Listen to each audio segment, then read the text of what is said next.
for more of the impact on how this rate increase will impact the economy, the world, and I guess all of us as well, we welcome in Daniil Manaenkov, head of U.S. forecasting for the research seminar in quantitative economics at the University of Michigan. Daniil, good to see you again. Let me start. I have 1,000 questions. Let me start with this. Do you think Chairman Powell did the right thing? There are many things that he did, so I'm going to assume that you're asking me how he replied to the question about the recession. And if he says flat out the U.S. is going into recession, that's basically going to telegraph that we are headed for recession to everybody who's paying attention. So he's too high profile to say that explicitly. But I think the markets probably have it right that some sort of recession is coming maybe during 23. And we have the best indicator that has like almost perfect record of forecasting recessions. That is the bond market and the spread between 2 and 10-year yields. And those are flashing the most red they have since like 1982, right, which was about when the last round of inflation was brought under control. Daniil, we got flashing lights everywhere. The housing market's pulling back. Used car prices are pulling back. New car prices are pulling back. You have the 2-year over 4%. I think it clipped over 4%. You have 30-year mortgages at 6.5%.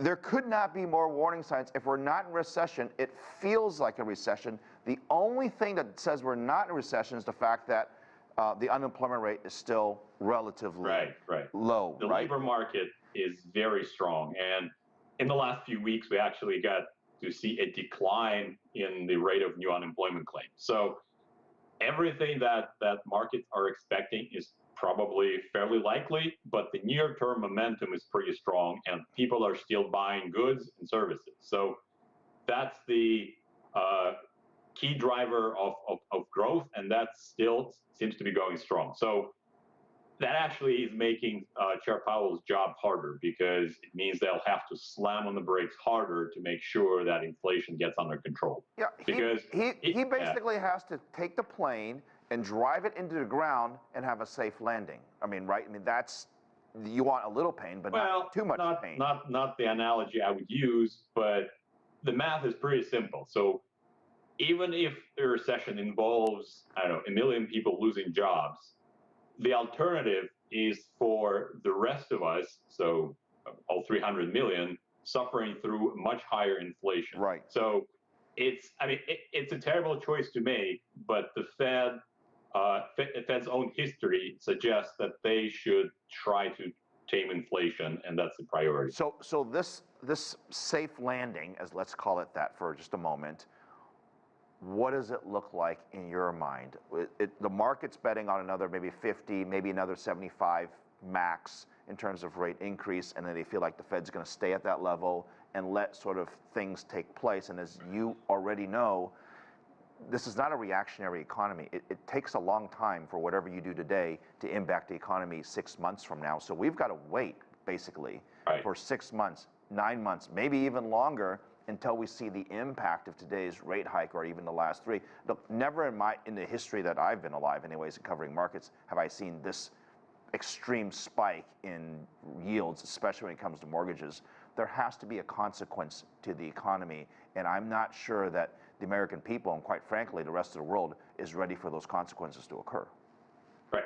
There is already pain. I mean, if you look at housing, you can clearly see the effects of higher interest rates. But everything else seems to be like on the boundary somewhere. So it's possible that a lot of sectors will start backtracking at the same time. And we know that consumers, at least if you take like consumer sentiment indices at face value, consumers are not in a good place, but they still keep spending. It's possible that coordinated shock across different sectors will happen at the same time, and we'll see like a sudden stop in economic activity. But it's not the most likely scenario at the moment. Everything, and I mean everything, hinges on the trajectory of inflation.